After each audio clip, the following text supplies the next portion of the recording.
राधा वल्लभ श्री हरिवंश राधा वल्लभ श्री हरिवंश राधा वल्लभ श्री हरिवंश राधा वल्लभ श्री हरिवंश। वृन्दावनेश्वरी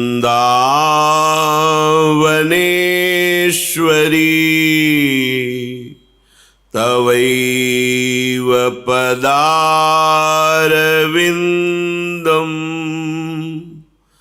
प्रेमामृतैकमकरन्द रसौघपूर्णम्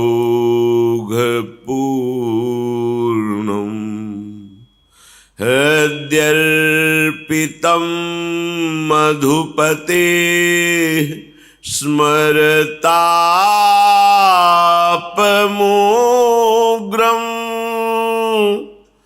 निर्वापयत्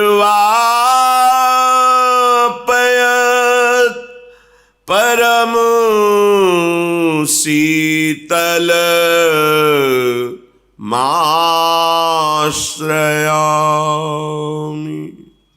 निर्वापयत् परम शीतल माश्रयामि।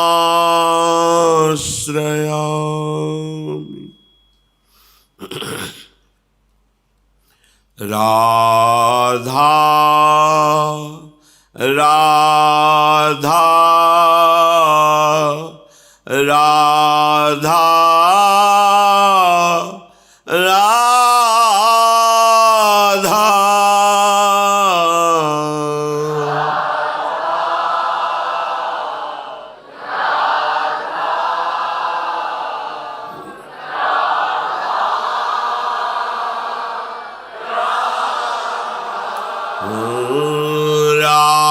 राधा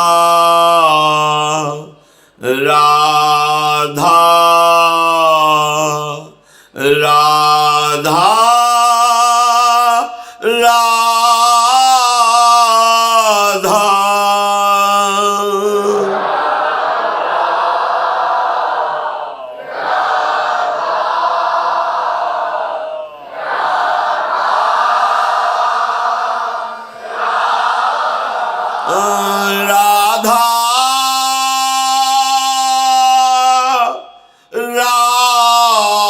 राधा राधा राधा राधा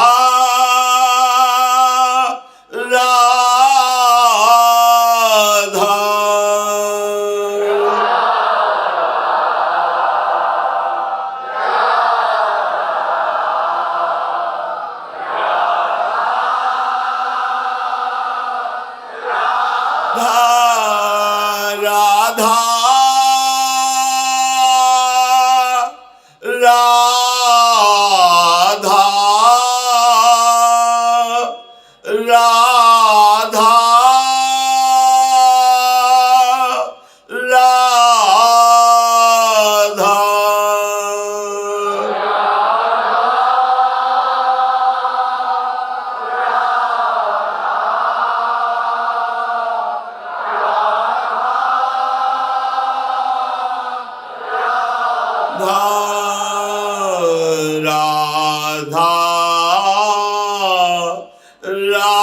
राधा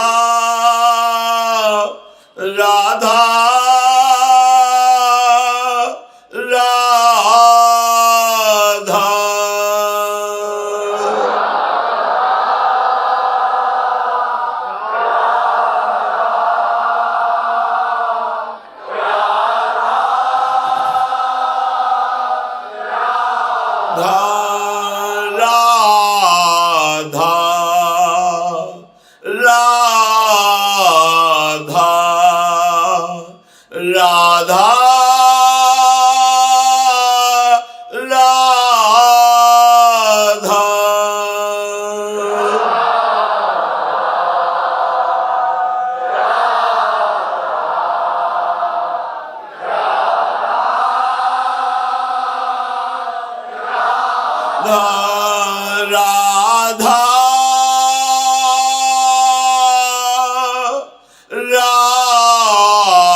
परम सच्चिदानंद घन प्रेमानंद स्वरूप नवनिभृत निकुंज परम पावन श्री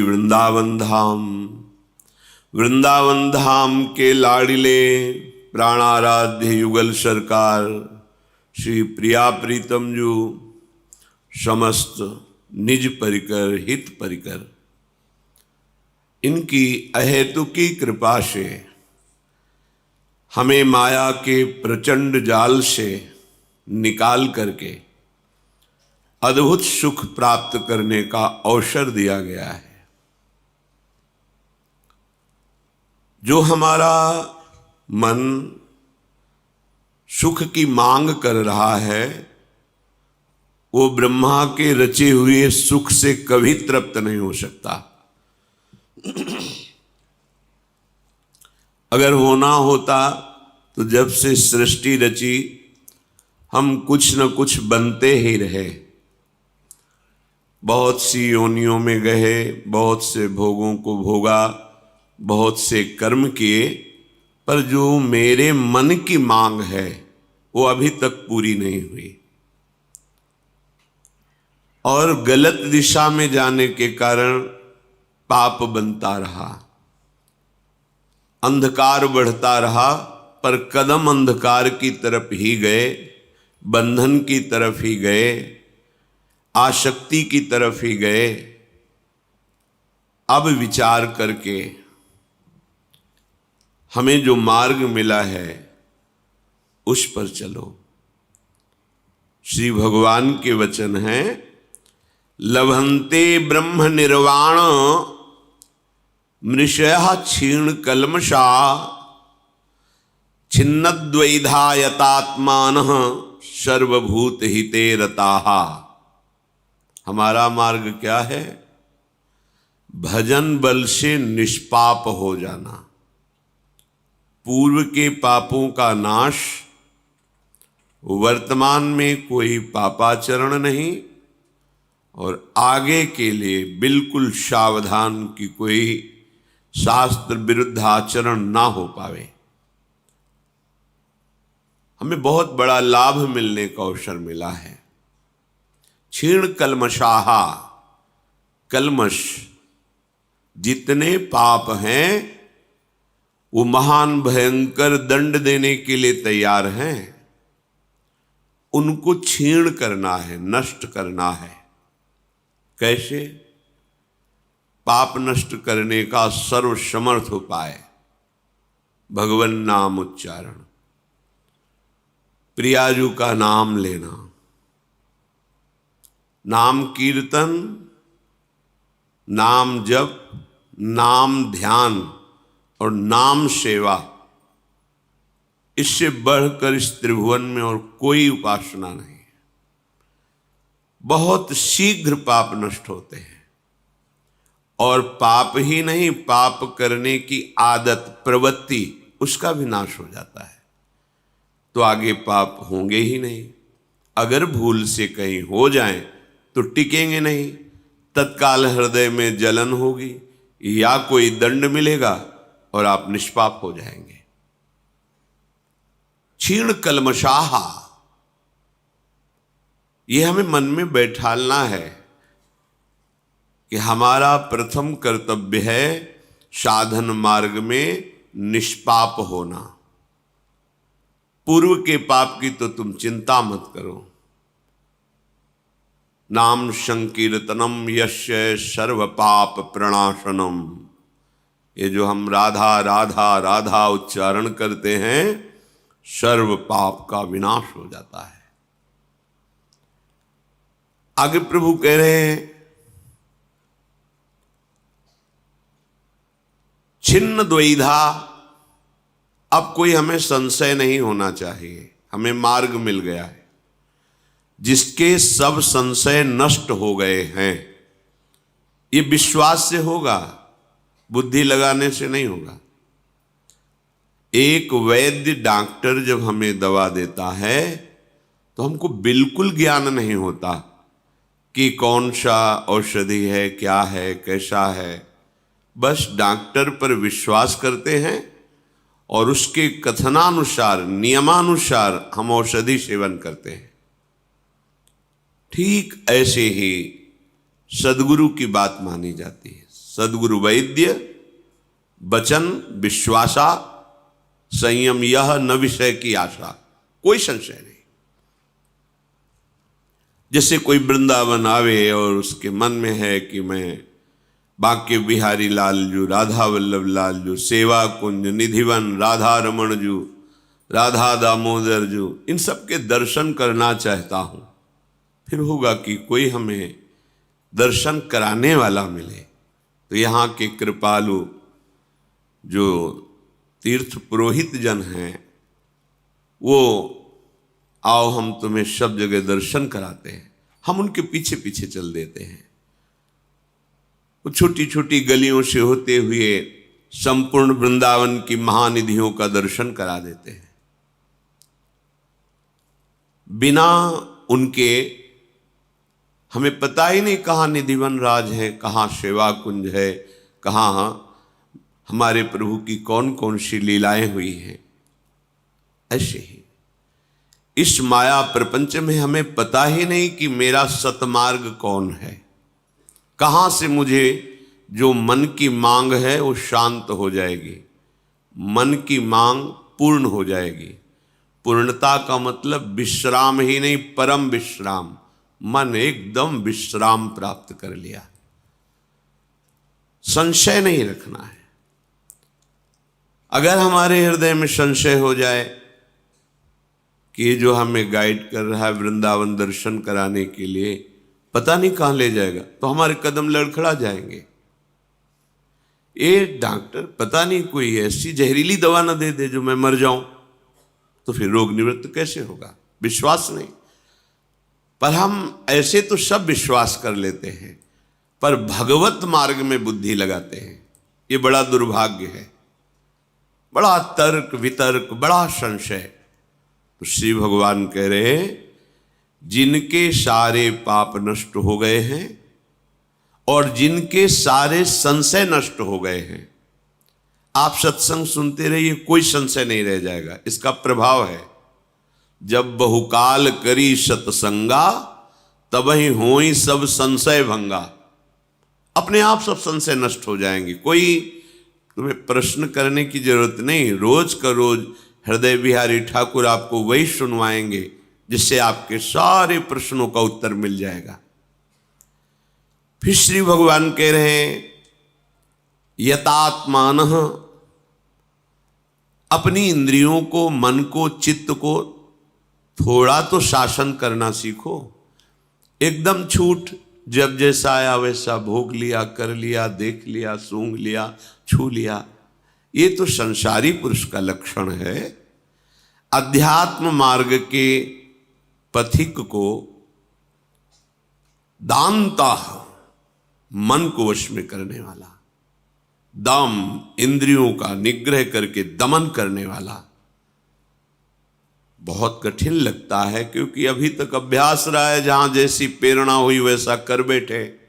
अब नहीं, अब तो विवेक से काम लेना है।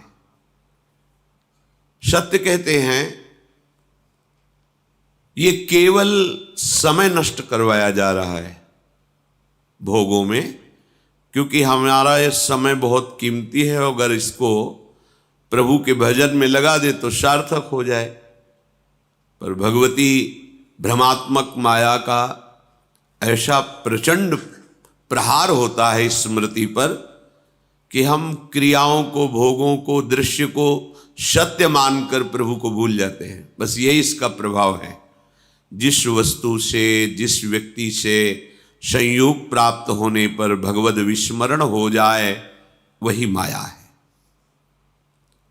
बिना संयतात्मा हुए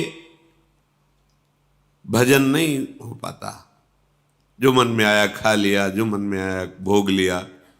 मन मानी आचरण तो मन मलिन, तो फिर पापवंत कर सहज स्वभाव, भजन मोर ते होए न भाव। भजन नहीं हो सकता कोई भी हो। पहला क्षीण कलमशाहा, दूसरा संशयों का नाश, तीसरा अपने हृदय की वृत्तियों को बचाओ। जो विषयाकार हैं उन्हें कृष्णाकार करो, भगवदाकार करो, प्रियाजुमय करो। राधा राधा राधा एक एक वृत्ति से निकलना चाहिए। ऐसा हो जाएगा क्योंकि आप अनाथ नहीं हैं। आपके ऊपर बहुत सामर्थ्य है, बहुत कृपा है।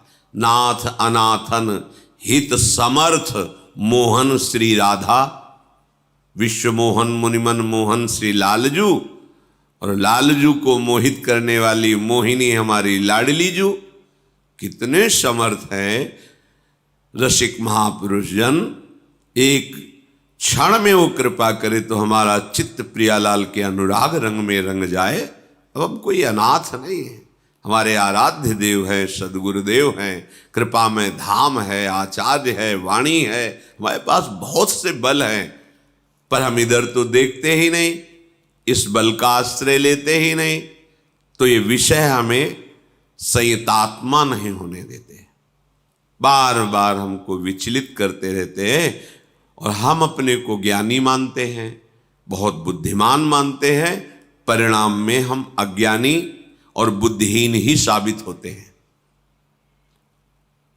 श्री भगवान कह रहे हैं कि जो ऐसा प्राणी है कि दूसरों को सुख पहुंचाने में सुख का अनुभव करता है, सर्वभूत हिते रताहा, समस्त प्राणी, कोई भी प्राणी हो उसका चिंतन होता है कैसे इसको सुख हो। जो भगवत मार्ग का पथिक होता है उसका चिंतन अलग होता है, और जो संसार माया का हृदय होता है उसका चिंतन अलग होता है। माया में, हृदय में इससे सुख कैसे ले लूं, जो भी सामने आवे, वस्तु, व्यक्ति, स्थान, ऐसे मैं सुखी हो जाऊं इसके संयोग से। पर अध्यात्म मार्ग का पथिक, पशु पक्षी जड़ चैतन्य कुछ भी हो, मेरे द्वारा इसको कैसे सुख पहुंचे। बस दो मार्ग। सर्वभूत हिते रताहा, समस्त भूत जो हमारे सामने है उसको मधुर वचन के द्वारा, क्रियाओं के द्वारा, चिंतन के द्वारा हम उसको सुख पहुंचाएं। ऐसा हृदय जहां निष्पाप हुए, संशय रहित हुए और अपनी इंद्रिय और मन को शासन में किए, सबके सुख में सुखी रहने वाला भाव बना, तो लभंते ब्रह्म निर्वाणो, वो निश्चित ब्रह्म पद का लाभ प्राप्त कर लेता है, जहां अखंड प्रसन्नता है। ब्रह्मभूता प्रसन्नात्मा न सोचति न कांक्षति। कोई शोक नहीं, कोई चिंता नहीं, कोई इच्छा नहीं, कोई वासना नहीं। क्यों?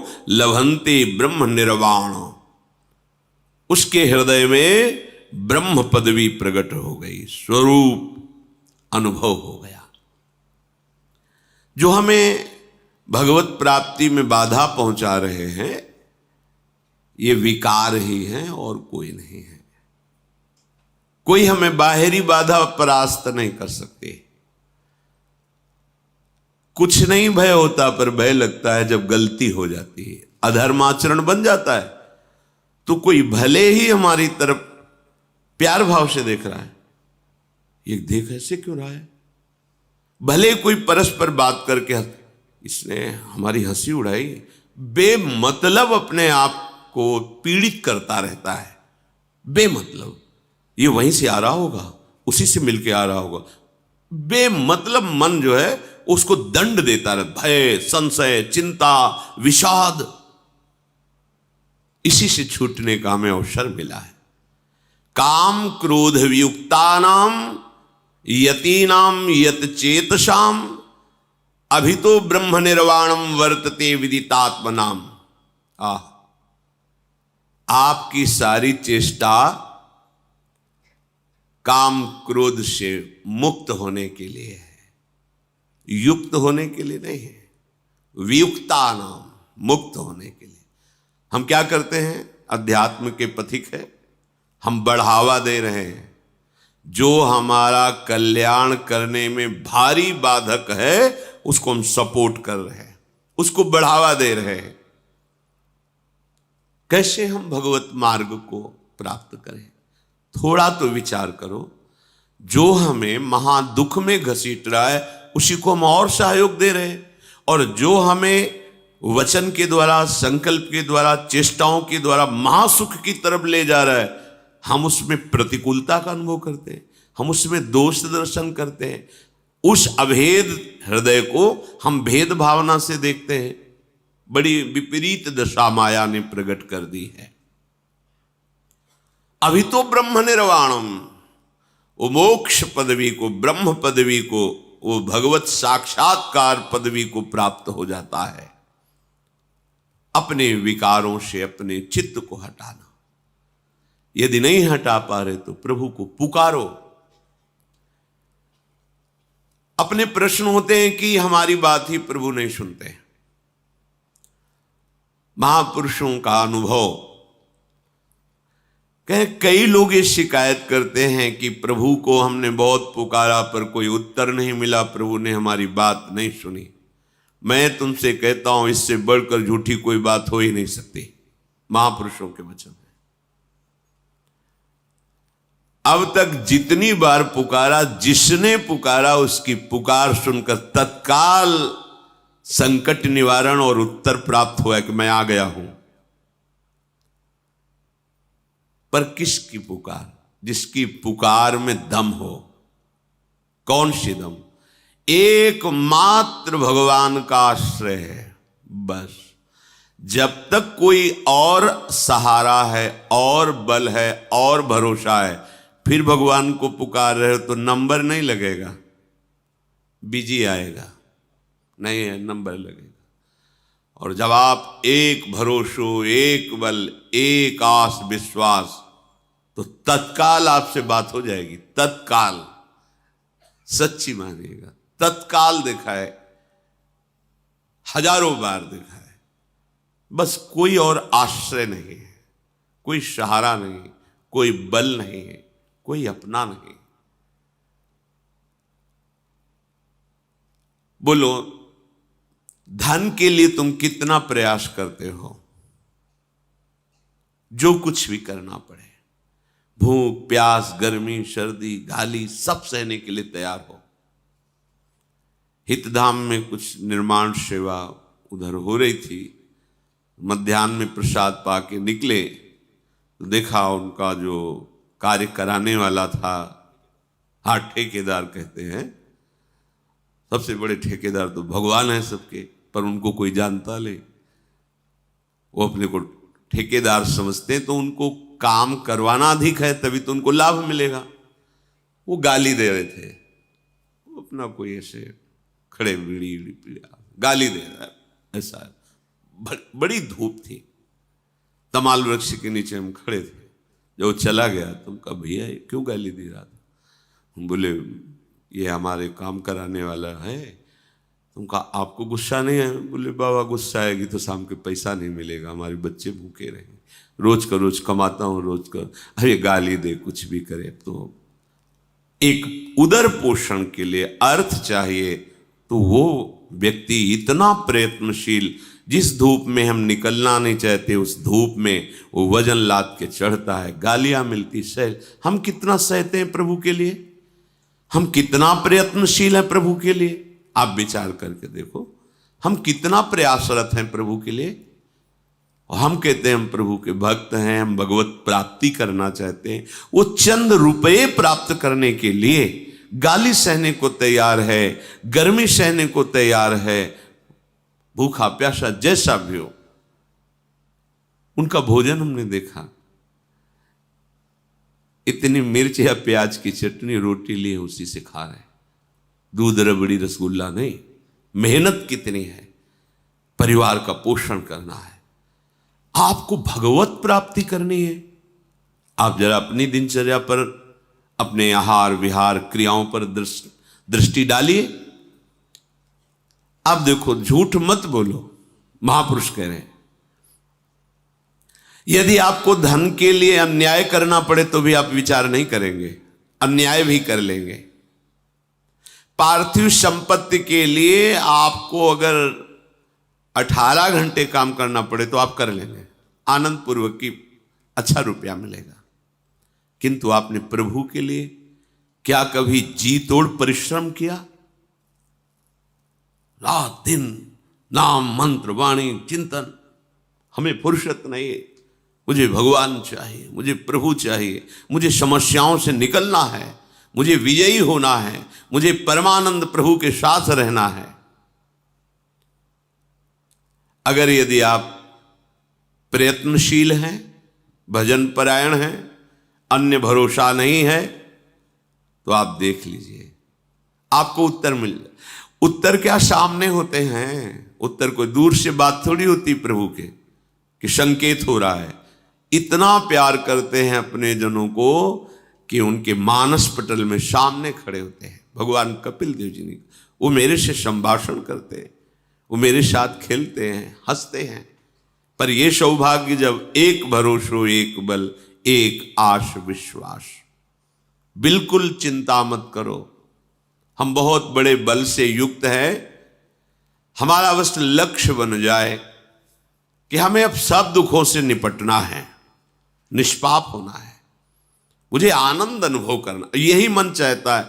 अब मुझे शांति चाहिए, अब विश्राम चाहिए, अब मैं चिंताओं से रहित होना चाहता हूं, अब एक आनंदित होना चाहता हूं, किसी ऐसे दोस्त का वर्ण करना चाहता हूं जो सदा मेरा ही हित चाहे और मेरे लिए मेरे से दोस्ती स्वीकार करे। वो केवल भगवान है, कोई दूसरा नहीं है। खूब भजन किया विश्वामित्र जी ने, महान धनुर्धर है, ऐसे वैसे वीर नहीं है। यशोबा हमारी ये कुछ नहीं विश्वामित्र जी के आगे। तप में देखो तो अद्वितीय, और अस्त्र विद्या में देखो तो अद्वितीय, और भाग्य तो ऐसा है कि जन्मे कुशिक वंश में और स्थिति प्राप्त की ब्रह्म ऋषि की, अद्भुत। आज सौभाग्य उदय हुआ अपने भजन को आंखों से देखने का। महाराज चक्रवर्ती सम्राट परम प्रेमी अवध नरेश श्री दशरथ जी के दरबार में पधारे विश्वामित्र जी। दशरथ जी ने आनंद पूर्वक वो ऐसे ही आह्लाद आनंद मगन, क्योंकि आनंद सिंधु आंगन में खेल रहा है, तो विचार किया कि आशीर्वाद देने विश्वामित्र जी आए हैं। अर्घपाद्य पूजन आदि करके उच्च सिंहासन पर विराजमान करके चरणों में प्रणाम करके बैठ गए। आज्ञा कीजिए भगवान। वशिष्ठ जी विश्वामित्र जी बड़े प्रेम से मिले। विश्वामित्र जी ने कहा, मैं एक कार्य हेतु आया हूं। हम ऋषिजन जब यज्ञ करते हैं, ध्यान परायण होते हैं, उस समय दुष्ट जन हमारी यज्ञ को नष्ट कर देते हैं। रावण की आज्ञा थी कहीं भी कोई भी साधन भजन न करने पावे। जो बड़े मंत्रवेत्ता हैं उनके समीप तो नहीं आते, मारते तो नहीं, उनको इतनी सामर्थ्य नहीं, पर वो विध्वंस कर देते हैं, ध्यान भंग कर देते हैं, यज्ञ नष्ट कर देते हैं। तो हम आपसे प्रार्थना करने आए हैं, मांगने आए हैं आपसे, आप अपने बड़े पुत्र श्री राम को हमें प्रदान कीजिए, जिससे हमारी यज्ञ की रक्षा करेंगे। सावधान होकर रक्षा में रहेंगे तो हम ध्यानस्थ होकर प्रभु का चिंतन करेंगे। ये बात सुनते ही दशरथ जी कांप गए। हाथ जोड़ करके उनके चरणों के समीप जाकर कहा, भगवान यदि आप ये सम्राट पद मांगे तो अभी मैं छोड़कर चला जाऊं, प्राण मांगे तो मैं अभी दे दूं। वैसे सब हमारे प्राणों से प्रिय पुत्र हैं, पर राम को प्रभु ये हमसे नहीं हो सकता। वशिष्ठ जी की तरफ देखकर विश्वामित्र जी ने कहा, इनको समझाइए। वशिष्ठ जी ने कहा, महाराज आपका यश होगा, कुमारों का मंगल होगा, आप मेरी बात मान करके अपने पुत्रों को इनके प्रदान कर दीजिए। गुरु आज्ञा, देखो गुरु आज्ञा पर कोई प्रश्न नहीं होता। अब बोलने की कोई गुंजाइश नहीं, गुरुदेव ने कह दिया। राम लक्ष्मण को बुलाया।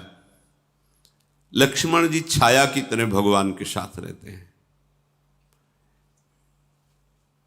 आपको विश्वामित्र जी ने अपनी यज्ञ रक्षा हेतु हमसे मांगा है, बहुत सावधानी पूर्वक रहना।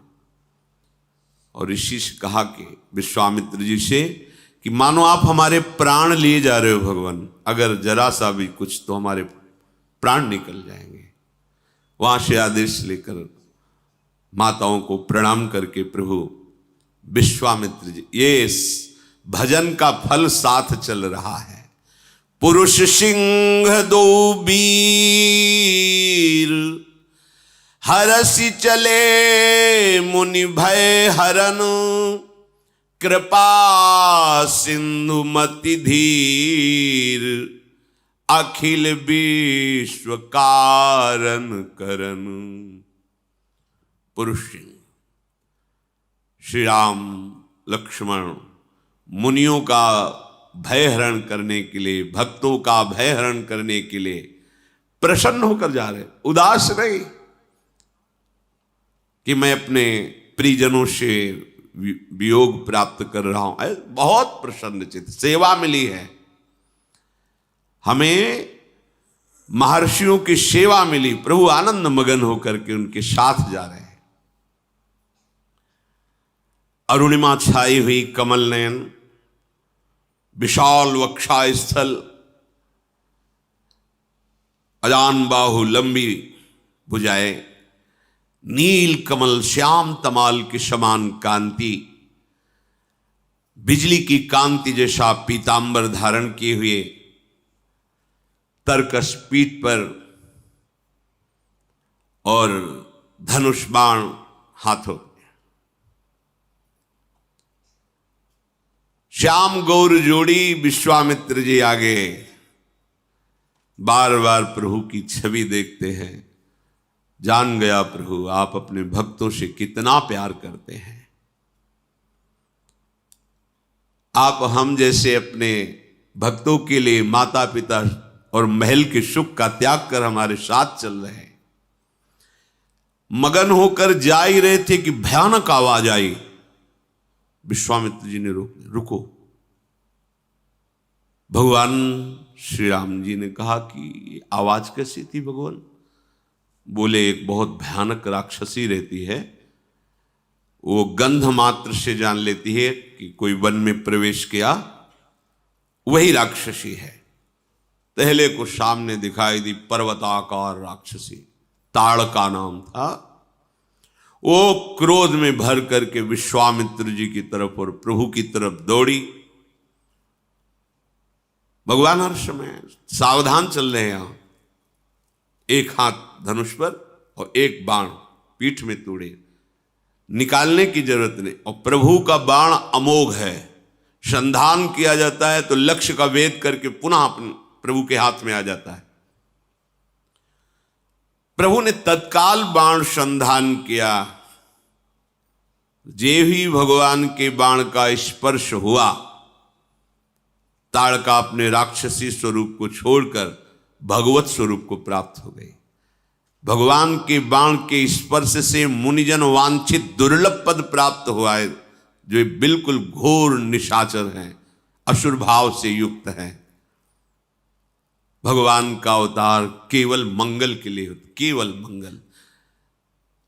ऐसे ही कृष्णावतार में छठी के दिन पूतना का, जैसे प्रभु का लीला प्रारंभ हो रहा है उद्धार के लिए, ताड़का उधर सबसे छठी के दिन ही पूतना आ गई थी, उत्सव मनाया जा रहा था। वो गति सुखदेव जी आनंद मगन होकर कहते, जो मैया यशोदा को गति मिलनी वो गति पूतना को दी। ऐसा दयालु कौन होगा? बड़े बड़े महात्मा जन जिनकी आराधना करते रहते हैं, वो पदवी ताड़का को प्रभु ने प्रदान की। जे ही बाण प्रवेश किया शरीर में, निष्पाप हो गई, दिव्य रूप धारण कर भगवत धाम को गई। विश्वामित्र जी ने देखा, निर्भय हो रहे हैं विश्वामित्र जी, और बोले कि आज मैं तुम्हें ऐसी विद्या प्रदान करता हूं कि तुम्हें कभी भूख नहीं लगेगी और कभी प्यास नहीं लगेगी, कभी भूख प्यास नहीं लगेगी। ऐसी विद्या प्रदान की, तुम्हारे शरीर में अतुलित तेज और बल है। मैंने जितने दिव्यास्त्र सीखे हैं वो सब तुम्हें प्रदान करता हूं। वैसे तो सब प्रभु से ही प्रकट हुए, पर लीला में विश्वामित्र जी ने दिव्यास्त्र भगवान को प्रदान किए। सुखपूर्वक आश्रम में प्रभु विराजमान हुए। बहुत से ऋषि मुनि अपने अपने आश्रमों से आकर के प्रभु के दर्शन कर रहे हैं और आशीष देते हैं और निर्भय हो जाते हैं कि अब हम सब ध्यान भजन यज्ञ निर्भय होकर करेंगे, क्योंकि श्री राम लक्ष्मण रक्षा के लिए है। ऐसा नहीं कि प्रभु विश्वामित्र जी या उन्हीं मुनियों की रक्षा के लिए हैं, आपकी भी रक्षा के लिए। आप भजन करो। देखो, एक बार काशी में जो कुछ मन में मलिनता रखते थे, ऐसे लोगों ने विचार किया कि गोस्वामी जी की हस्तलिखित जो ये भगवत लीला है, बहुत अद्भुत चमत्कार, जो सुने आसक्त हो जाए, जो पढ़े आंसुओं की धार बहने लगे। सबको लगा कि जो संस्कृत के ग्रंथ है महामहिम है, उनके प्रभाव से भी बढ़कर इनका प्रभाव बढ़ता जा रहा है। अगर ये ग्रंथ ही हटा दिया जाए तो रात्रि में गोस्वामी जी जब सो रहे हो तो इस ग्रंथ को उठा करके गंगा जी में प्रवाहित कर दिया जाए, पक्का हो गया। आज जब रात्रि में गए तो वहां देखा कि दो नौ किशोर गौर श्याम धनुष्बाण बिल्कुल संधान किए हुए खड़े। भय लगा। कुटिया के दूसरे दरवाजे पर गए, यज्ञ मंडप जैसी कुटिया, वहां गए, भयभीत हो गए, भाग गए। दूसरे दिन आए और कहा मैं उन रक्षकों के दर्शन करना चाहता हूं जो रात्रि में हमने। वो यहाँ कौन रक्षक, हम तो भगवान के दास हैं, यहाँ तो कोई रक्षा में नहीं, हम रात्रि में। उन्होंने अपनी बात बताई, हम आए थे उस ग्रंथ को ऐसा, पर हमने देखा कि दो नौ किशोर तेज राशि रक्षा। भगवान के वचन हैं, भगवान त्रिकाल सत्य बोलते हैं। करो सदा तिनकै रखवारी स्वयं, ज्यों बालक राखे महतारी। स्वयं पार्षद नहीं भेजते, अनंत शक्ति संपन्न पार्षद, पर स्वयं श्री भगवान अपने जनों की रक्षा करते हैं। सुंदर कंदमूल फल प्रभु को अर्पित किया गया।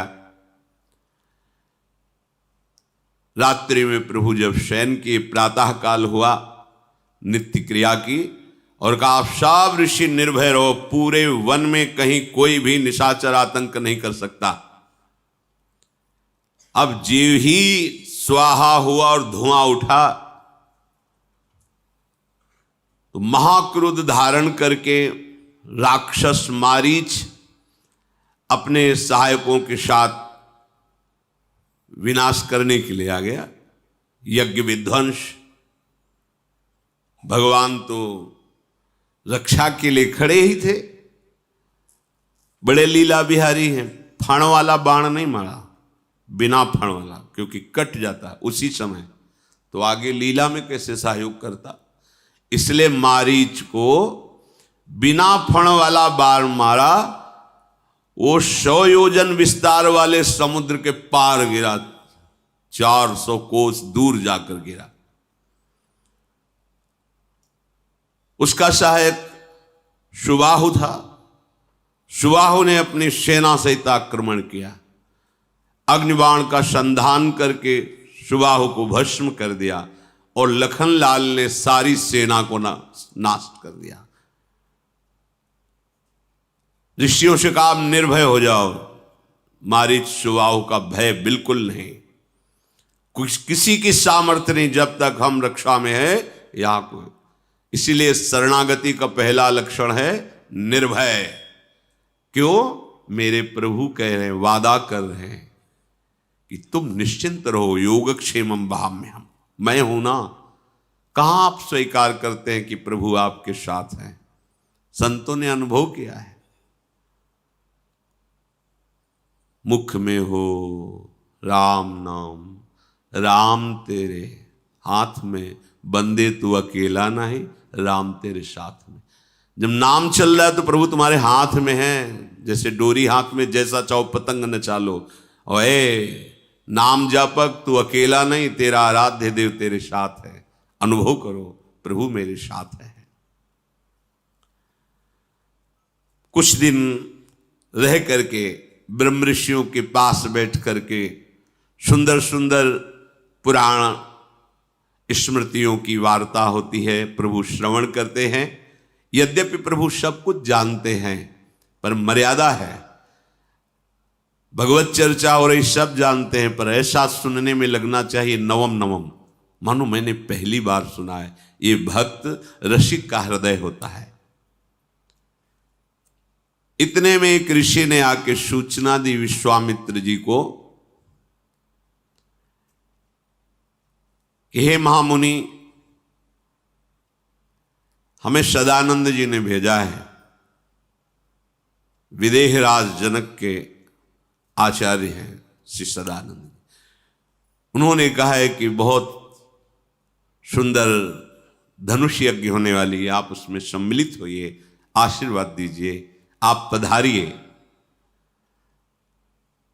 विश्वामित्र जी उनसे कहा मैं अवश्य आऊंगा। विश्वामित्र जी ने मुनि मंडली से कहा कि चलो परम ज्ञानी विदेहराज जनक का संग लाभ होगा और धनुष यज्ञ की शोभा का दर्शन करेंगे। प्रभु श्री राम और लक्ष्मण से भी कहा, जो आज्ञा कहकर प्रभु प्रसन्न हुए। समस्त ऋषि मंडली के साथ भगवान गौर श्याम जनकपुर के लिए पधारे। बहुत ही हरित वन, दौड़ दौड़ करके मृग मंडली आती है और भर नेत्र गौर श्याम जोड़ी का दर्शन करती, लखनलाल राम जी। उस वन के पशु पक्षी कृतार्थ हो रहे, पर आश्चर्य हुआ, जे ही आगे बढ़े तो देखा एकदम उजाड़, बीच में एकदम उजाड़, जैसे आग लग गई हो, निर्जन, कोई हरा पत्ता भी नहीं, और एक बड़ी शिला पड़ी हुई है। ऐसा लगता है पूर्व में यहां आश्रम था, पर सब नष्ट भ्रष्ट जैसा हो गया। प्रभु ने कहा कि इतना सुंदर वन और मध्य भाग में ऐसा प्रभु क्या, कोई जीव वहां प्रवेश नहीं कर रहा, कोई हरा एक पत्ता भी नहीं है, एकदम उजाड़ शोभाहीन, और एक विशाल शिला पड़ी हुई है। तब विश्वामित्र जी ने बताया कि ये गौतम ऋषि का आश्रम है। बड़ा अमंगल हो गया, तो उनके शाप के कारण ये सब श्रीहीन हो गया। क्या हुआ, क्यों शाप दिया गौतम ऋषि ने? तो बताया कि उनकी पत्नी जो अहिल्या जी थी, बहुत ही सुंदर, सर्वांग सुंदर, इतनी सुंदर थी कि अप्सराओं के मध्य में रहने वाले देवराज इंद्र को अप्सरा भी फीकी लगने लगी। और स्वयं आकर मृत्युलोक में जब देखा अहिल्या जी को, तो उनका हृदय गलत भाव से युक्त हो गया, काम भाव से युक्त हो गया। अब इतनी सामर्थ्य नहीं थी कि ऋषि के होते हुए वो गलत भाव लेकर आश्रम में प्रवेश करें। सही भाव से होता तो उनका पूजन भी होता। आदर कोई भी ऋषि हो, जैसे राजा पधारता है तो अर्घ आदि देना, ये शास्त्रीय सिद्धांत है। राजा के आने पर उसे भगवान का स्वरूप मानते, ऐसी ऋषि परम, वो ऋषियों के चरणों में प्रणाम करते, वो उनका आदर करते। फिर वो तो देवराज है, पर मन में कलुषता है, कलमशता है, तो सामने जा नहीं सकते, अवसर देख रहे हैं। प्रातःकालीन ब्रह्म मुहूर्त में स्नान करने के लिए वो निकलते थे गौतम ऋषि। तो उसने अपनी माया से रात्रि में ही, उस समय कोई घड़ी देखने का तो था नहीं, मुर्गा आवाज दिया, मानो ब्रह्म मुहूर्त हो गया। मुर्गा की आवाज आई, उनको लगा कि ब्रह्म मुहूर्त हो गया, शायद ध्यानस्थ होने के कारण मुझे रात्रि का पता नहीं चला। और वो स्नान के लिए जे ही निकले तो गौतम ऋषि का रूप धारण करके देवराज इंद्र अहिल्या के समीप, अहिल्या जी ने कोई विचार ही नहीं किया, क्योंकि कोई शंका हो तो हो। इधर जब वहां जल के समीप गए तो वहां वरुण देवता के पार्षदों ने कहा कि आपके साथ छल किया गया है। इस समय तो मध्य रात्रि होने जा रही है, अभी आप ब्रह्म मुहूर्त का समय कैसे मान लिए? ये सब मायाकृत आवाज थी, और आपके आश्रम में बड़ा ही छल भरा कार्य हुआ है, और वो देवराज इंद्र कर रहा है। ऐसा सुनते कि इतनी ताकत, इतनी हिम्मत, हमारी कुटिया में अपवित्रता, सीधे मुड़े। वहां गए तो बड़ी शीघ्रता से भयवश निकल ही रहे थे देवराज। अब तो गौतम ऋषि के सामने गौतम ऋषि बने हुए देवराज, गौतम ऋषि का छल का त्याग कर तत्काल देवराज इंद्र के रूप में, तुम त्रिभुवनपति हो, तुम्हारा कार्य है पिता की तरह पूरे त्रिभुवन का पालन करना। एक हमारी पतिव्रता पत्नी को दूषित कर दिया तुमने, तुम्हें भग इतना प्रिय है, हाथ में जल लिया और कहा शास्त्र भक्त तेरे शरीर में हो जाए, 1000 योनियां तेरे शरीर में प्रकट हो जाए। अब तो चरणों में गिर, महाराज मेरी रक्षा करो, मुझसे गलती हो गई, बहुत प्रकार से विनय की। तब कहा जब भगवान श्री राम प्रकट होंगे और जब तुम उनका दर्शन पाओगे तो यही सहस्त्र भग, सहस्त्र नेत्र बन जाएंगे। जाओ। अंदर गए, देखा अहिल्या को और कहा कि तू पतिव्रता है, तुझे मेरे स्पर्श और देवराज के स्पर्श का भेद पता नहीं चला? पत्थर की तरह तू उस समय उपस्थित रही, तुझे अपने पातिव्रत धर्म से यह पता नहीं चला कि तेरा स्पर्श कौन कर रहा है? भले भेष बदले था तो तुझे स्पर्श का पता नहीं चला? जल ले, जा तू पाषाण हो जा। पाषाण होते हुए प्रार्थना की कि भगवान मैंने तो सिर्फ आपको ही देखा था, मैं समझी आप कृपा करो, मेरा यद्यपि मैं अपावन हो चुकी हूं पर मेरा इसमें दोष नहीं था विनय की। तो उनका जब भगवान श्री राम अपने श्री चरण से स्पर्श कर देंगे तब तुम अपने स्वरूप को प्राप्त हो जाओगी। और संपूर्ण प्रकृति को साप दिया उस आश्रम की, तुम सब यहां चेतन हो, मेरे तप से सुरक्षित हो। किसी ने मुझे संकेत नहीं किया, अब उजाड़ हो गए। उसी समय जैसे आग लग जाए ऐसे सब चेतनाहीन हो गए। विश्वामित्र जी ने कहा, प्रभु ये आपके चरण स्पर्श की लालसा से अहिल्या जी शिला बनी हुई पड़ी है, आप कृपा करो। गौतम नारी श्राप बश उपल देह धरि धीर, चरण कमल रज चाहती, कृपा करहु रघुबीर। हे रघुनंदन, आप अपने श्री चरणों से शिला का स्पर्श करो। विश्वामित्र जी की ऐसी आज्ञा हुई। भगवान ने करुणा करके अपना चरण बढ़ाया, जे ही स्पर्श किया परशत पद पावन, शोक नशावन, प्रगट भई तप पुंज सही, देखत रघुनायक जन सुखदायक, सन्मुख होई कर जोरी रही, अति प्रेम अधीरा पुलक शरीरा, मुख नहीं आवे बचन कही, अतिशय बड़ भागी चरणनि लागी, युगल नयन जलधार बही। जे ही प्रभु के पावन श्री चरणारविंद का स्पर्श हुआ, वो जो एक शिला पड़े, तत्काल दिव्य तेजोमयी रूप धारण किए हुए अहिल्या जी प्रकट हो गई। हाथ जोड़ा, हे अपने शरणागतों की रक्षा करने वाले, भक्तों को सुख देने वाले प्रभु। आंखों से अश्रु चल रहे, रोमांच हो रहा है, प्रेम की अधीरता बढ़ रही। आपने अमोघ कृपा की और चरणों में गिर पड़े। प्रभु के बार बार चरण स्पर्श कर रहे। दोनों नेत्रों से जो अश्रु बिंदु हैं, मानो अपने अश्रु बिंदु से अहिल्या प्रभु के चरणों को पखार रहे हैं। फिर धैर्य धारण किया, धीरज मन कीन्हा, प्रभु कहूं चीन्हा, रघुपति कृपा भगति पाई, अति निर्मल बानी स्तुति ठानी, ज्ञान गम्य जय रघुराई, मैं नारी अपावन प्रभु जग पावन, रावण रिपु जन सुखदाई, राजीव विलोचन भव भय मोचन, पाहि पाहि सर नहीं आई। धैर्य धारण करके बार बार प्रभु श्री हरि के रूप का पान कर रहे हैं। हे प्रभु, आप कृपा करके अविरल भक्ति प्रदान करें।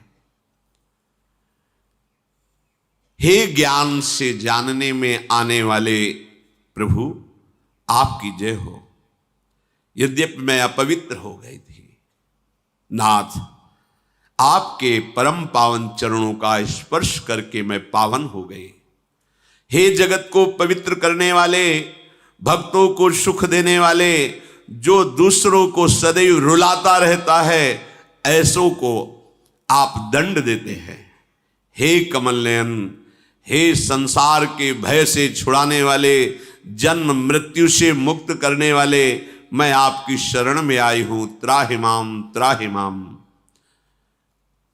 प्रभु, आज मुझे बड़ा सुख मिल रहा है।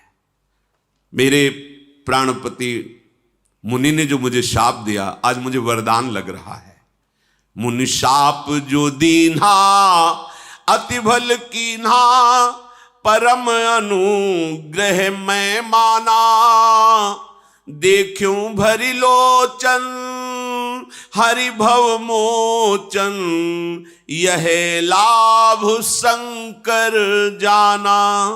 बिनती प्रभु मोरी मैं मति भोरी, नाथ न मांगऊं बर आना, पद कमल परागा रस अनुरागा, मम मन मधुप करे पाना।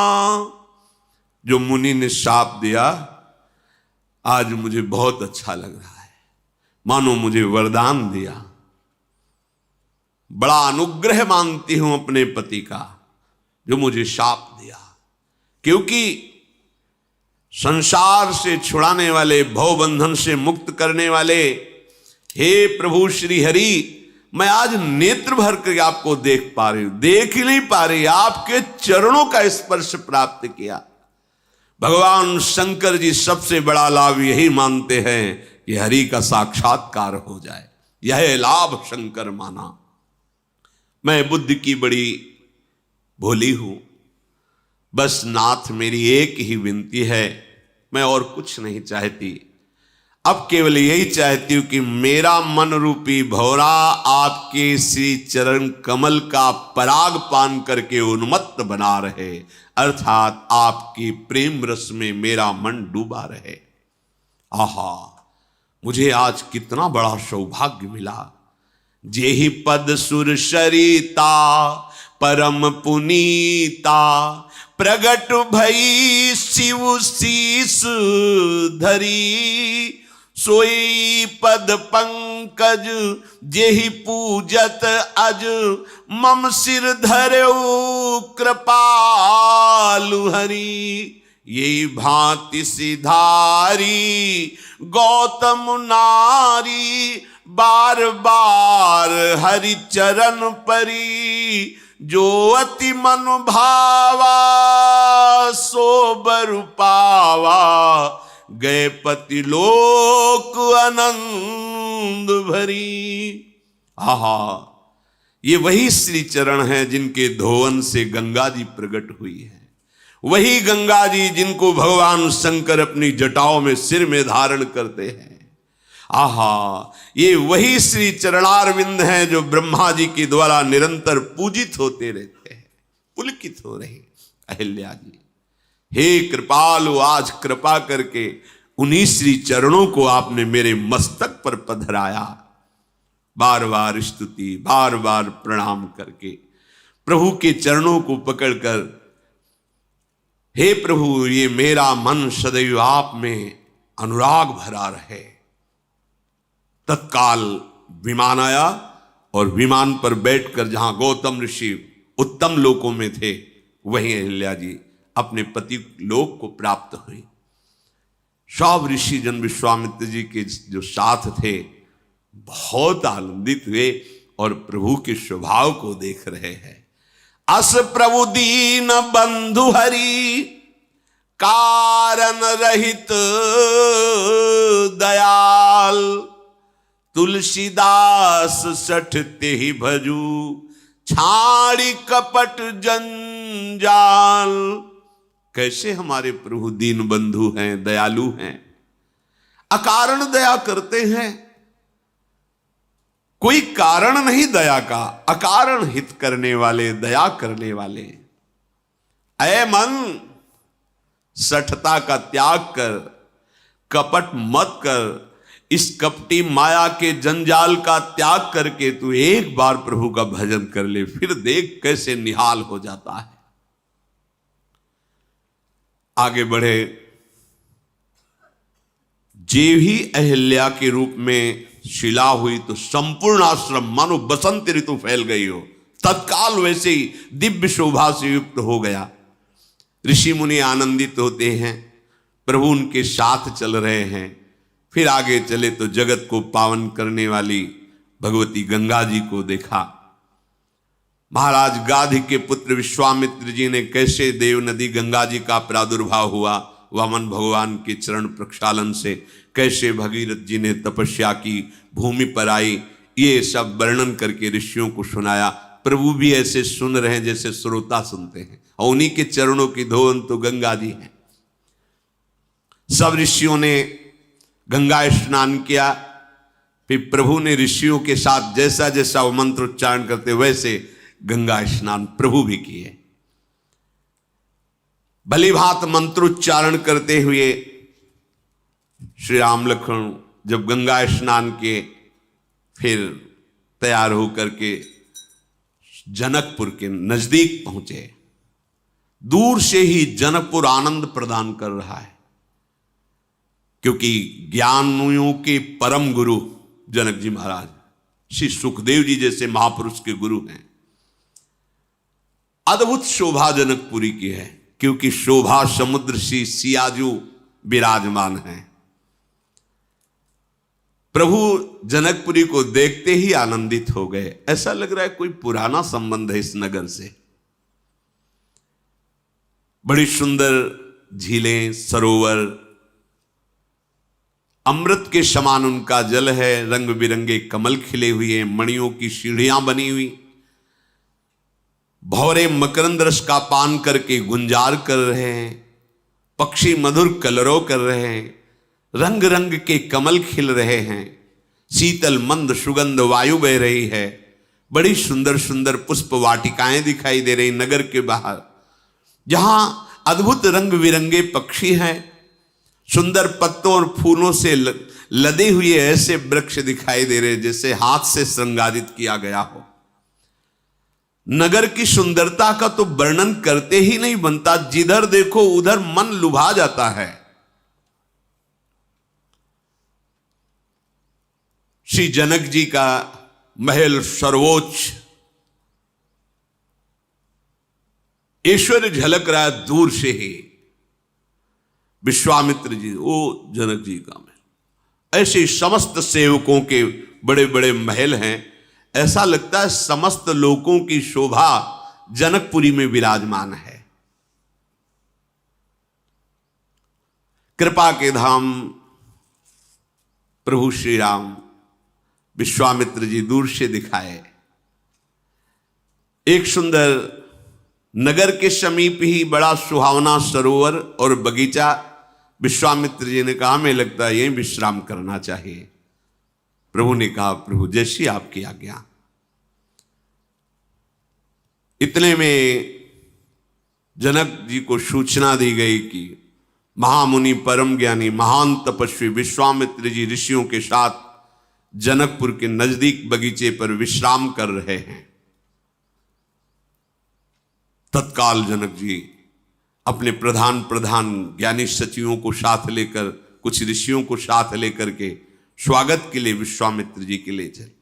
संग सचिव सुचि भूरि भट भूसुर बर गुर ज्ञाति, चले मिलन मुनि नाय कहीं मुदित राव यही भांति। पूरा परिकर जनकपुर से आ रहा है। विशिष्ट विशिष्ट ऋषि, सचिव और श्री जनक जी महाराज। दूर से ही देखा अद्भुत शोभा से युक्त विश्वामित्र जी दूर से ही साष्टांग प्रणाम किया, जमीन पर मस्तक रख करके प्रणाम किया। प्रणाम की ये विशेषता है। जरूरी नहीं कि आप चरण स्पर्श करें जाकर के। अलग अलग संतों के नियम भी होते हैं। कुछ लोग ऐसा समझते हैं कि ये अपने को बड़ा पवित्र समझते, चरण नहीं छुआते। एक तो कुछ संतों के नियम होते हैं, गुरुजनों ने आदेश किया है। दूसरी बात ये होती है सूक्ष्मता की बात, कि हर समय पवित्र स्थिति में मंत्र जाप करने का आदेश दिया गया है, पवित्र स्थिति में सेवा करने। अब आप कैसी पवित्रता का निर्वाह करते हैं और वो कैसी पवित्रता का, तो अपराध बनने की भी संभावना है। इसलिए छूना तो यदि वो आदेश कर दे तो बात अलग है, नहीं दूरी ही ते देखे दो। और साष्टांग लकुट पर्यो भूतल पर्यो लकुट किनाई, साष्टांग पंचांग जैसा उनकी हमें कृपा चाहिए। जरूरी थोड़ी कि छूने से कोई बात बनेगी। आप अपवित्र हैं और आपने छू लिया, अब वो श्री जी की सेवा में जाएंगे, अब इस बात का आपको अपराध लगेगा, आपको पता नहीं। लेकिन नहीं, उसके भाव देखो ना, वो छूना चाहता है तो उसके भाव देखो ना, जीवन भर जिस मार्ग में चला है उस आराध्य देव की आराधना के लिए कितना संयम, कितनी पवित्रता का निर्वाह कर रहा है। तुम्हारे भाव देखने के लिए थोड़ी बना है, वो भाव प्राप्त करके भाववश्य भगवान को वशीभूत करना चाहता है, जिससे तुम्हारा भी मंगल होगा, जगत का मंगल होगा। पर ये अज्ञानी जन दूर से ही जनक जी परम ज्ञानी हैं, साष्टांग दंडोत किया विश्वामित्र जी को। मुनियों के स्वामी विश्वामित्र जी ने बहुत प्रसन्न होकर के आशीष दी। ऋषि मंडली ने फिर विश्वामित्र जी को प्रणाम किया। विश्वामित्र जी हाथ जोड़ कर कह रहे, अहो आज आपके दर्शन हुए ज्ञान श्रोमणी जनक जी, बड़ा आनंद मिल रहा है। जनक जी ने कहा, महाराज भाग्य तो हमारे जो आप पधारे, अहो भाग्य अपना माना आप इसलिए। मृदु वचन से कुशल प्रश्न हुआ, जनक जी को आसन दिया गया, बैठा ले गए। उसी समय कुछ फुलवाड़ी पुष्प लेकर के राम और लक्ष्मण जी पधारे। जनक जी के नेत्र भगवान श्री राम के मुखारविंद पर गए। ऐसी स्थिति जनक जी की हर समय रहती है ब्रह्माकार, कि ब्रह्मा के रचे हुए सृष्टि का कोई भी शब्द, स्पर्श, रूप, रस, गंध उनकी चित्त को अपहरण नहीं कर सकता। श्याम गौर मृदु वयस किशोरा, लोचन सुखद विश्वचित चोरा। उठे सकल जब रघुपति आए, विश्वामित्र निकट बैठाए। जे ही प्रभु आए तो जितनी जनकपुरी की समाज आई थी सब अपने आप सब खड़े हो गए। अभी प्रभु 9 किशोर, एक से एक वयोवृद्ध ज्ञानी महात्मा सब खड़े हो गए। प्रभु ने विश्वामित्र जी ने पास बैठाला, सबके चित्त। और आश्चर्य है, जनक जी की तो स्थिति ही बदल गई। सबके नेत्रों से अश्रु बह रहा है, रोमांचित हो रहे हैं। और जनक जी की तो स्थिति, मूरति मधुर मनोहर देखी, भयउ विदेह विदेह विषेकी। वैसे ही देव भाव रहित ब्रह्मबोध संपन्न महापुरुष अब तो प्रेम की दशा जागृत हो गई, विदेह और विदेह में हो गए। बार बार संभालना चाहते जनक जी अपने चित्त को। विश्वामित्र जी देख रहे हैं जनक जी की तरफ। प्रेम मगन मनु जानि नृप, करि विवेक धरि धीर। बोले मुनि पद नाई सिर, गद गद गिरा गंभीर। बार बार अपनी स्थिति को संभालते हैं, पर प्रेम विवस्था झलक रही है। हाथ जोड़कर विश्वामित्र जी से कहा कि ये कौन है? मुझे जो अनुभूति हो रही, जनक जी कह रहे हैं, कहु नाथ सुंदर दो बालक, मुनि कुल तिलक की नृप कुल पालक। ब्रह्म जो निगम नेति कही गावा, उभय भेष धरी की सोई आवा। सहज विराग रूप मनु मोरा, थकित होत जिमि चंद चकोरा। ताते प्रभु पूछो सति भाऊ, कहु नाथ जन करऊ दुराऊ। हे महामुनि, जनक जी ने विश्वामित्र जी से कहा, ये दोनों मुनियों के कुल के आभूषण हैं या किसी राजवंश के पालक 9 किशोर हैं? पर मेरा मन तो कहता है कि वेद जिसे नेति नेति कहते हैं वो साक्षात ब्रह्म मूर्तिमान होकर मेरे सामने है। मैं अपने मन पर विश्वास करता हूं, क्योंकि मेरा मन सहज वैरागी है। पर इन्हें देख करके मेरा वैरागी ब्रह्मबोध संपन्न मन आसक्त हो गया। इनको देखकर ऐसा आसक्त हो गया जैसे चंद्रमा को देखकर चकोर हो जाता है। इसलिए मैं सत्य को साक्षी करके आपसे पूछता हूं, दुराव मत करना। क्या मेरा अनुभव सत्य है कि जिसे वेद नेति नेति कहते हैं वही ब्रह्म मूर्तिमान होकर मेरे नेत्रों के सामने विराजमान है? देखो, मैं आपको, हमारी स्थिति आप जानते हैं, क्योंकि विश्वामित्र महामुनि ज्ञानी, तो जनक जी तो विदेहराज भी है। कह रहे हैं जनक जी सत्य बताना, क्योंकि मेरा अनुभव कह रहा है, इन्हीं बिलोकत अति अनुरागा बरबस ब्रह्म सुख ही मन त्यागा। इनको देखते ही मेरा जो ब्रह्मानंद में डूबा हुआ मन था वो अब राम रूप में आकर आसक्त हो गया है। ऐसा नहीं हो सकता। त्रिभुवन का कोई रूप विदेहराज जनक को मोहित कर ले, ऐसा नहीं हो सकता। ये वही हैं जिसे वेद नेति नेति के कहकर कि ब्रह्म साक्षात मूर्तिमान। आप सत्य को साक्षी करके बताइए। विश्वामित्र जी मुस्कुराए, कहा मुनि बिहसी कहो नृपुनि का, बचन तुम्हार न हो अली का। आपने ठीक यथार्थ अनुभव किया। आपका वचन कभी मिथ्या नहीं हो सकता। विश्वामित्र जी जनक जी से कहा, आपने ठीक यथार्थ अनुभव किया। राम जी ने विश्वामित्र जी की तरफ देखा, इशारा किया कि सब विराजमान हैं प्रभु, हम जो लीला करने के लिए अवतरित हुए हैं ये भेद ही रहना चाहिए। बोले देखो ये ऐसे सुंदर हैं ही, इन्हें जो देखता है वो लुभायमान हो जाता है। और ये रघुकुल मणि दशरथ के जाए, मम हित लागी नरेश पठाए। ये महाराज चक्रवर्ती सम्राट दशरथ के पुत्र राम और लक्ष्मण मेरी यज्ञ रक्षा के लिए आए हुए हैं। बदल गए। भगवान श्री राम ने भेद नहीं तो शुरू किया था कि जो तुमने यथार्थ अनुभव किया उस परम सत्य है। प्रभु ने इशारा किया, प्रभु हाँ महाराज चक्रवर्ती सम्राट दशरथ के पुत्र राम लक्ष्मण मेरी यज्ञ ये ऐसे हैं ही सुंदर कि सबको अच्छा लगता। बिल्कुल बात छुपा ली।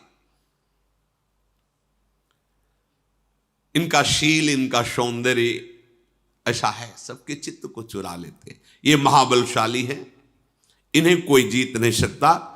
ये मेरी यज्ञ रक्षा के हेतु आए हैं। राजा ने कहा, जनक जी ने, मैं समझ गया। अब मैं कह सकता हूं कि आपके चरण दर्शन से मेरा अहोभाग्य हुआ। ज्ञानियों की बात ज्ञानी ही समझते हैं। आपके चरण दर्शन, और हाथ जोड़े विश्वामित्र जी की तरफ, मेरा अहोभाग्य हुआ। और आपके कारण मुझे ये राजकुमार गौरश्याम का जो सौंदर्य है वो देखने बिल्कुल शायद कोई भी न जान पावे जो अन्य ऋषि जन आए हुए हैं कि कौन है। बड़ी परस्पर प्रीति प्रकट की विश्वामित्र जी और जनक जी महाराज ने। आनंदित होकर कहा, नाथ आज आपने हमें कृतार्थ कर दिया।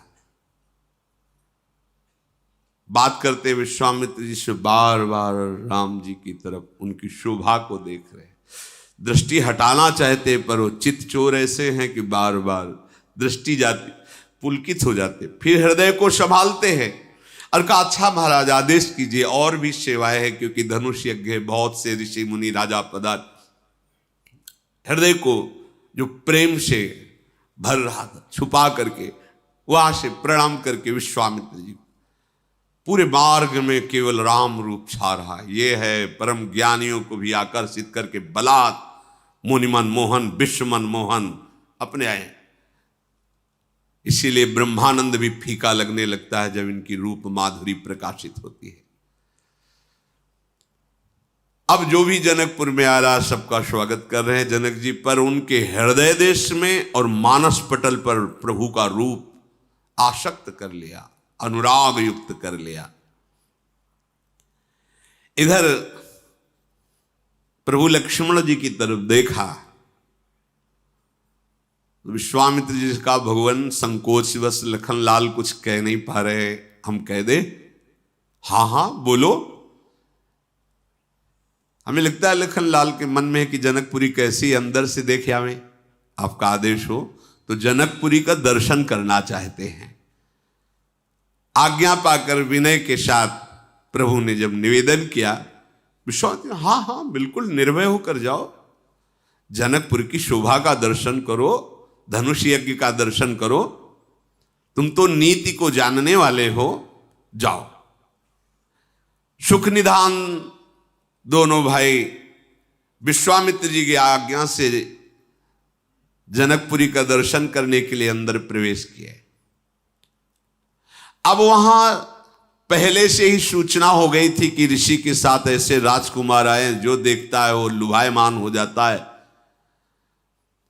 पीत रंग के वस्त्र धारण किए और कमर में पीले दुपट्टे बंधे हुए, पीठ पर तरकश, हाथ में धनुष बाण, गौर श्याम जोरी गजराज की तरह जनकपुरी में प्रवेश कर रहे हैं। शोर मच गया।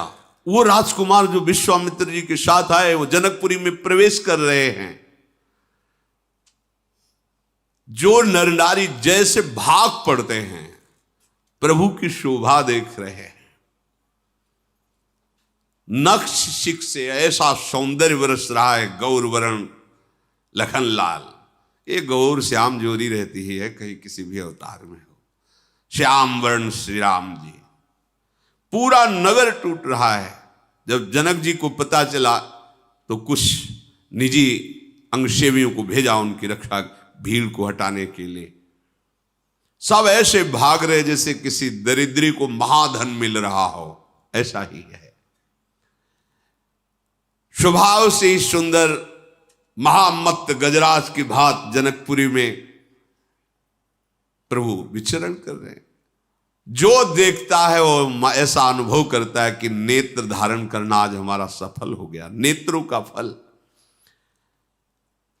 जो घर में स्त्रियां वो दौड़ नहीं पाई, अब वो कोई झरोखों से लगती है, वो आ रहे, अरे सखी मैं भरनेत्र कैसे देखूं, दौड़ करके ऊपर चढ़ जाती छत में।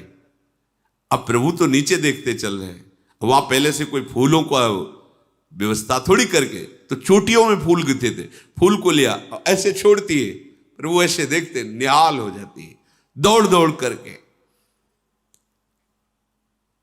और सब आपस में बात करती है कि त्रिभुवन में जितने सुंदर है ना, सबकी सुंदरता सुनी है पर इनकी सुंदरता देखी है। सुनने के अनुसार मैं कह सकती हूं कि इनसे सुंदर कोई त्रिभुवन में नहीं। करोड़ों कामदेव की छवि को उन्होंने जीत लिया।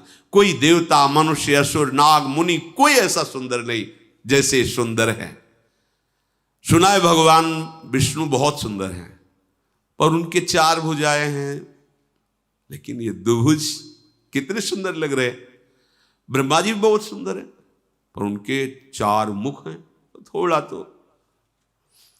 सुना है भगवान शिव जी कर्पूर गौरम, पर जटाओं का बोझा, चिता की भस्म, बासुकी नाग, मुंडों की माला। सुंदर तो है ही, पर अब सखियां बात कर रही।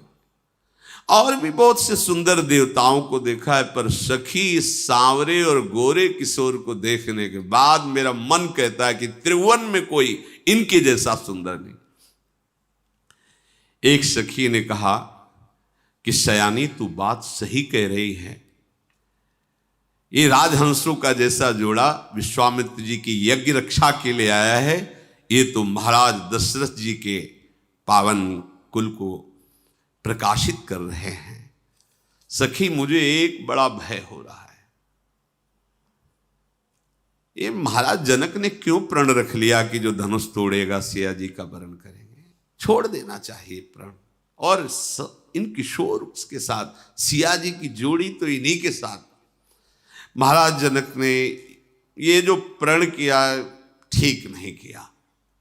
दूसरी इनका सखी तुम कमजोर मत समझो, सुना है कि सुबाहु को भस्म कर दिया, एक बाण से मारीच को 100 योजन 400 कोस दूर फेंक दिया, तो तुम इनको केवल कुमार ही मत समझो। अगर प्रण किया है महाराज ने तो ये उसको धनुष का भी भंग करेंगे, आप चिंता क्यों करती हो। सखी तुम कहती तो जरूर हो, पर इनकी भुजाएं देखकर नहीं लगता ऐसा कि ये इतने बलशाली हैं। कोमल भुजाएं प्रभु। अगर सिया जी के साथ इनका विवाह नहीं हुआ तो सखी हम बड़ी अभागी हैं। तो सखी तू ऐसा क्यों कहती है? क्योंकि अगर सिया जी से विवाह हो गया तो बार बार आएंगे ना यहां, तो हमें देखने को मिलेगा ना इन्हें, और हम लोग भी कभी जा सकते हैं, क्योंकि सिया जी के दर्शन के बहाने अवधपुरी भी जा सकते, हमारा संबंध हो जाएगा ना। अगर मैंने पूर्व जन्म में या इस जन्म में कोई पुण्य किया है, हे दयु हे विधाता मेरी बात सुनो, राम जी का विवाह सिया जी से हो जाए। ऐसे नगरवासी आपस में। सयानी सखी कहती बड़ा समंजस है, जनक जी ये बात नहीं मानेंगे, बिना धनुष तोड़े विवाह नहीं होगा। अरे सखी तू भूल क्यों कर रही है? अभी अभी सुना है कि एक पाहन को चरण से स्पर्श किया तो अहिल्या के रूप में प्रकट हो गई। इन बड़े सामर्थ्यशाली है, ये भगवान शिव के धनुष को भंग ऐसे कर देंगे, तुम चिंता क्यों करती हो? नहीं सखी, हमारी जो सखी सियाजू है ना, इतनी सुंदर है तो उनको दूल्हा भी इतना सुंदर मिलना चाहिए। बस हम तो इस बात से घबरा रही है। स्त्री आपस में ऐसी बात कर रही, भगवान आगे बढ़े। कुछ जनकपुरी के नवकिशोर बालक दौड़ दौड़ करके आते हैं और प्रभु को छूने के आपस में देख, ये बहुत सुखद है, बहुत सुखद, ऐसे दौड़ दौड़ के, और कहते हम आपको दिखाने चलें, धनुष जा रखा है, यज्ञशाला बनी। प्रभु कहते हाँ हाँ आप तो ऐसे दसियों नवकिशोर बालक दौड़ दौड़, देखो प्रभु यहां ऐसा, प्रभु ऐसे, प्रभु देख रहे, बड़ाई कर रहे। सब शिशु यही मिशी प्रेम बस परस मनोहर गात। देखो देखो ऐसे छूते आनंद मगन। ये सब महान भजनानंदी है जो शिशु रूप में है, भगवान का स्पर्श प्राप्त कर रहे हैं। तन पुल कही अति हरस ही देख देख दो हाथ। और प्रभु बालकों को भी ऐसे, हाँ अच्छा आप क्या दिखाना चाहते हैं, हम चलो वो दिखा रहे, अब ये दिखा, ऐसे सब दौड़ दौड़ के प्रभु को अपनी अपनी तरफ बुला रहे, और प्रभु जो बुला रहा है उसके साथ चले। हाँ बहुत सुंदर, जनकपुरी की शोभा का तो क्या कहना। अरे जिनके पलक झपकते अनंत ब्रह्मांड रच जाते हैं, उन प्रभु के लिए कोई शोभा देखने वाली है क्या? पर प्रभु उन बालकों की प्रशंसा करते हैं। आश्चर्यचकित होकर जो मंच बना है उसको देख रहे हैं, जहां पर धनुष विराजमान है।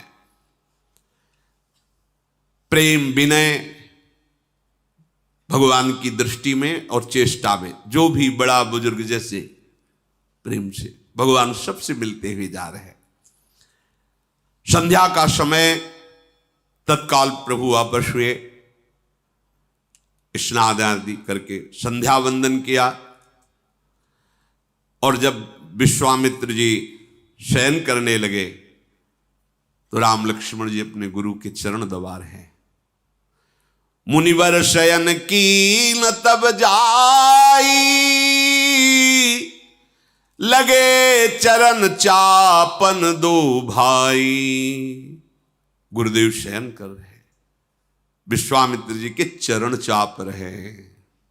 देयम सदा परिभवग्नम अभीष्ट दोहम तीर्थास्पदम श्रीविरंच नुतम शरण्यम। वो प्रभु अपने कर कमल से अपने महान भक्त विश्वामित्र जी के चरण दाव रहे। जिनके चरण सरोरुह लागी, करत विविधि जप जोग विरागी, तेई दो बंधु प्रेम जन जीते, गुरुपद कमल पलोटत प्रीते। अरे जिनके चरणों के दर्शन के लिए वैराग्य धारण करके महान तपस्या और भजन के द्वारा जिनकी आराधना करते हैं, वही मूर्तिमान प्रभु प्रेम पूर्वक अपने गुरु जी के चरण दबा रहे हैं। फिर गुरुदेव ने आज्ञा करी, जाओ शयन करो। तो जब प्रभु श्री राम जी शयन कर रहे हैं तो लक्ष्मण जी उनके चरण दबा रहे हैं। चापत चरण लखन उर लाए, सभय सप्रेम परम सचु पाए। फिर प्रभु ने कहा, तात आप भी शयन करो। तो श्री राम जी के चरणों को हृदय में रखकर लखनलाल शयन कर रहे हैं। रात बीती, प्रातः काल हुआ, सबसे पहले लक्ष्मण जी जगे। सेवक धर्म बहुत विचित्र धर्म है। सेवक सुख चाह नहीं, सेवक अपना सुख कभी नहीं चाह। लक्ष्मण जी सबसे पहले उठे। उठे लखन निश विगत सुनी, अरुण शिखा धुनि कान, गुरु ते पहले जगतपति, जागे राम सुजान। सबसे पहले लक्ष्मण जी उठे, फिर अपने गुरुदेव से पहले श्री राम जी उठे, फिर विश्वामित्र जी। सब समस्त दिनचर्या की युगल किशोरों ने और पवित्र होकर फिर मुनियों को मस्तक, सब ऋषियों को प्रणाम किया। फिर आज्ञा भई, प्रातःकालीन देव अर्चना के लिए पुष्प लाइए। दोनों युगल किशोर राम लखन जनक जी की पुष्प वाटिका देखते ही मन लुभा जाए। लताएं वृक्षों का आलिंगन की झूम झूम करके पुष्प ऐसे नवीन पल्लव, मानो हर वृक्ष हर लता राम जी को बुला रही, हमसे पुष्प लो आकर के, हमें कृतार्थ करो आकर के। कोयल, पपीहा, मोर, चकोर, तोता ये मीठी बोली बोल रहे, मानो प्रभु को यश गान करके सुना रहे हो। और जैसे जैसे प्रभु बढ़ते हैं, मयूर आकर नृत्य करते हैं। चातक कोकिल कीर चकोरा, कूजत बिहग नटत कल मोरा। मोर नृत्य करे, प्रभु पधारे हैं। उस बीच पुष्प वाटिका में बड़ा ही मनोहर सरोवर है। सुंदर सीढ़ियां, मणियों से जटित, जल एकदम स्वादिष्ट निर्मल, रंग बिरंगे कमल खिले, पक्षी जल पक्षी कलरव कर रहे, भ्रमर गुंजार कर रहे। प्रभु को बड़ा सुख मिल रहा है। पुष्प लेने के पहले चारों तरफ दृष्टि डाली तो देखा वहां जनकपुर की उस पुष्प वाटिका की सेवा करने वाले माली जन हैं। प्रभु उनके पास गए और कहा, हमें अपने गुरुदेव की पूजा के लिए कुछ पुष्प चाहिए, मैं ले सकता हूं? उन्होंने अनुमति दिया। ये देखो, मर्यादा पुरुषोत्तम भगवान श्री राम की प्रत्येक चेष्टा अनुकरणीय है। अगर हमें कहीं कुछ भी एक पत्ता भी लेना है, अगर वहां उसका अधिकारी है तो आज्ञा लेना जरूरी है, नहीं फिर चोरी माना जाता है।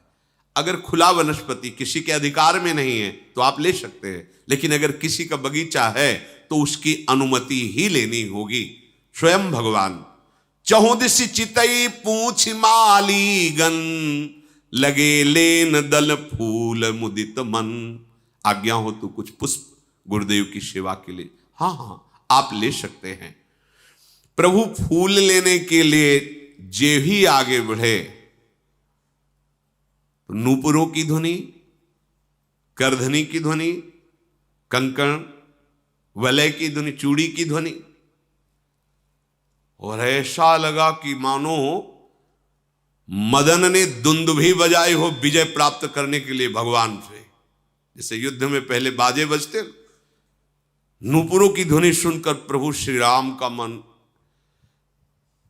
कुछ होता जा रहा है, पसीने की बूंद आने लगी। लक्ष्मण जी की तरफ देखते हैं पर फिर प्रभु सावधान होते हैं। क्यों? सिया जी पधारी पुष्प वाटिका में ही सरोवर के समीप गिरिजा जी का मंदिर है पूजन करने, क्योंकि धनुष यज्ञ है कल, तो देवी की आराधना करने आई है। सर समीप गिरजा गृह सोहा, बरन जाय देख मन मोहा। सब सखियों ने पर्दा किया, सिया जी ने सरोवर पर स्नान किया और गिरिजा जी के पूजन के लिए उधर एक सखी पूजन के लिए पुष्प लेने गई थी। उसने जो ही देखा प्रभु श्री राम लक्ष्मण को, विकल हो गई, ऐसा रूप प्रभु का। अब वो बार बार कैसे चलूं, कैसे नेत्र हटाऊं इनसे, पर पूजन के लिए सिया जी को पुष्प पहुंचाना है। बहुत हिम्मत करके, आंसू बह रहे हैं, रोमांच है, शिथिल एकदम, कहां कदम पड़ रहा है, कोई सुधि नहीं। सिया जी ने दृष्टि डाली उस सखी के ऊपर, कहा सखी ये क्या? तासु दशा देखी सखिन पुलक गात जलु नैन, कहु कारण निज हरस कर पूछै सब मृदु बैन। ये तुम्हारी दशा कैसे हो गई सखी? तुम्हारी आंखों से अश्रु बह रहे, रोमांच हो रहा है, तुम देह भाव विस्मृत किए हो, ये क्या? इतना आनंद तुम्हें कैसे मिल गया? उसने कहा कि जब आज्ञा से पुष्प वाटिका में पुष्प लेने गई तो मैंने रूप देखा है, रूप, आंसू की धार। श्याम गौर किम कहों बखानी, गिरा अनयन नयन बिनु बानी। ऐसा रूप देखा है कि जिसने देखा उसके बाणी नहीं कि बोल पावे। नेत्र ने देखा उसके, और बाणी जो बोल रही उसने देखा नहीं, तो हम वर्णन कैसे? बस इतना कहती हूं कि देखने योग्य है, देखना चाहिए। सुनि हर्षी सब सखी सयानी, सियहि अति उत्कंठा जानी। एक कहे नृपसुत ते आली, सुने जे मुनि संग आए काली। सिया जी के हृदय में एक अलौकिक आकर्षण हो रहा है, तो हम भी देखें चल के उस रूप को। हाँ, हमने सुना है विश्वामित्र जी के साथ 2 राजकुमार आए हैं, शायद वही होंगे, चलो चलते हैं देखने के लिए। जिन्होंने पूरे नगर को मोहित कर लिया है वही पुष्प वाटिका में आए होंगे। बरनत छवि जहां तहां सब लोगू, अवश्य देखिए देखन जोगू। चलो चलो, वो देखने योग्य।